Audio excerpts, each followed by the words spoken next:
Ça va vite, ça va vite, ça va vite. Plus de bruit.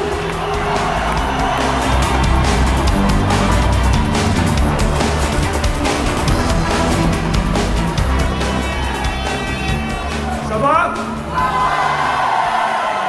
Vous avez chaud? On dit un mot? Alors vous le savez, cette année sera une année particulière, ce sera l'année de tous les dangers.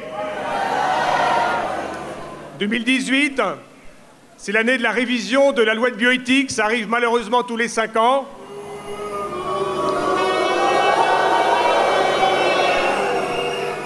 Alors on nous dit que c'est très important de faire une loi de bioéthique parce que ça permet de réguler les avancées de la technoscience.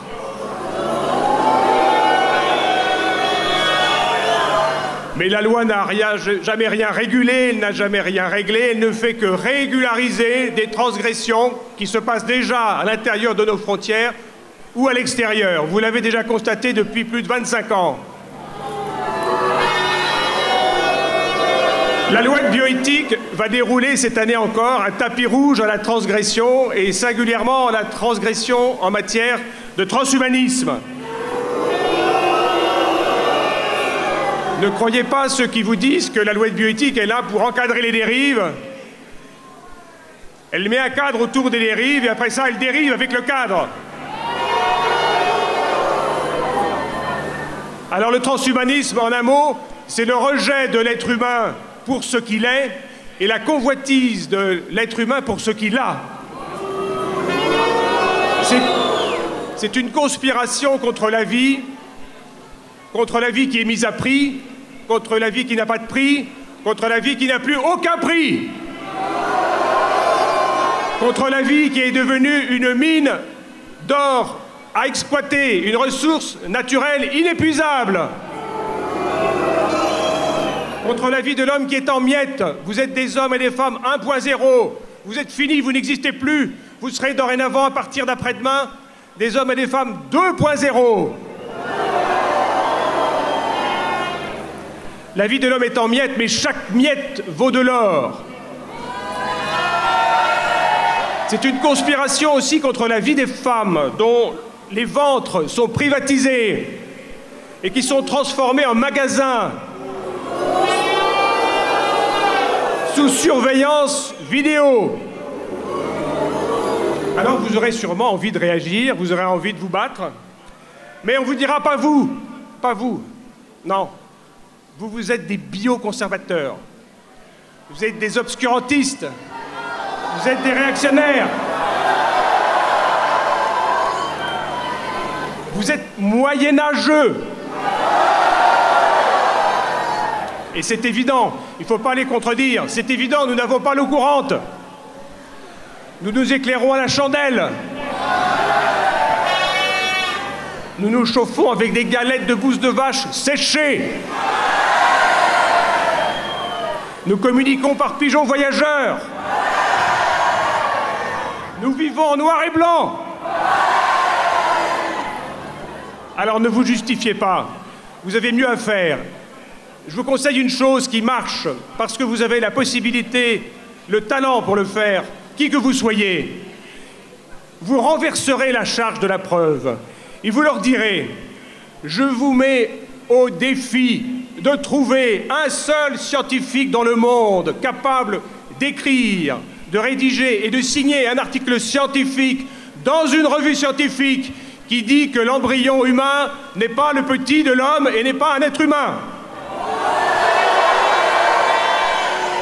En tenant ce discours, vous êtes gagnant à tous les coups. Il n'existe pas un scientifique dans le monde qui prendra la responsabilité de dire que l'embryon humain n'est pas un membre de l'espèce humaine, parce que s'il le faisait, il ne serait plus scientifique. Battez-vous plutôt sur ce terrain pour montrer que vous n'êtes pas des obscurantistes et essayez de prendre le contre-pied sur le plan scientifique. Est-ce qu'il est scientifique de supprimer des êtres humains parce qu'ils ont un gène ou un chromosome en plus ou un moins? Est-ce que c'est scientifique? Est-ce qu'il est scientifique de supprimer des êtres humains sur le critère de l'âge, parce qu'il est très jeune ou très vieux? Est-ce qu'il est scientifique de transformer chaque conception en une chasse au gibier génétique parce que la technique et le marché nous fournissent des moyens supplémentaires? Est-ce qu'il est scientifique de mettre sur les paillasses de laboratoire des embryons humains parce que ça coûte moins cher que l'animal et parce que les animaux sont protégés par les sociétés protectrices des animaux et des ligues de vertu, ce qui n'est plus le cas de l'être humain? Est-ce qu'il est scientifique aussi, par exemple, de mettre la moitié de l'humanité, c'est-à-dire les femmes, sous perturbateurs endocriniens pendant 30 ans de vie sexuelle? Est-ce que c'est scientifique, vraiment? Est-ce qu'il est scientifique de modifier le corps d'une femme qui n'est pas malade afin de le rendre infécond pendant 30 ans de vie sexuelle, sauf exception? Alors je pourrais continuer ainsi la liste. Il faut bien que vous preniez conscience que les réformes qui seront proposées à travers la loi de bioéthique et les débats et les propositions qui seront contenues dans le projet de loi sont des projets qui sont politiques, qui sont idéologiques et qui se revêtiront d'une toge de pureté qui est la toge de la science, mais c'est une escroquerie. La science n'a pas besoin de la transgression, la médecine n'a pas besoin de la transgression, et toutes les transgressions qui sont proposées dans la loi de bioéthique n'ont qu'un but de satisfaction politique et idéologique, mais en aucun cas scientifique ni médical. Alors je termine en vous donnant une citation que j'aime beaucoup d'un personnage illustre que vous connaissez peut-être, c'est le prince Vladimir Žižka, qui était un orthodoxe roumain, qui est devenu catholique, qui est d'ailleurs du diocèse de Paris, et qui est mort en Roumanie en 1952, torturé dans sa prison à 80 ans. Il avait le génie de la langue française, et il disait une chose très juste, il disait la chose suivante. Écoutez bien, la nuit, le sang n'est plus rouge. Certains voudraient faire la nuit parce que la nuit, le sang n'est plus rouge.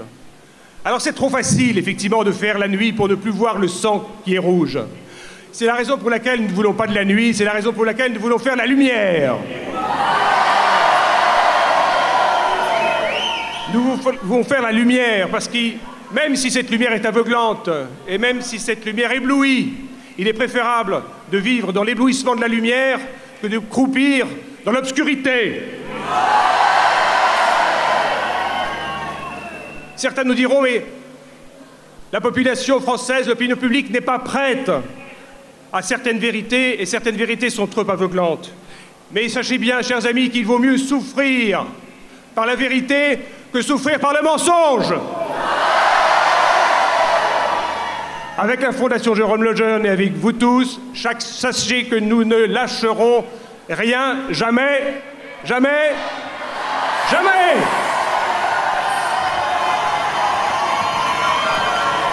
Vive la vie! Merci. Jean-Marie Le Mellet, faites le oui. Un tonnerre d'applaudissements pour Jean-Marie.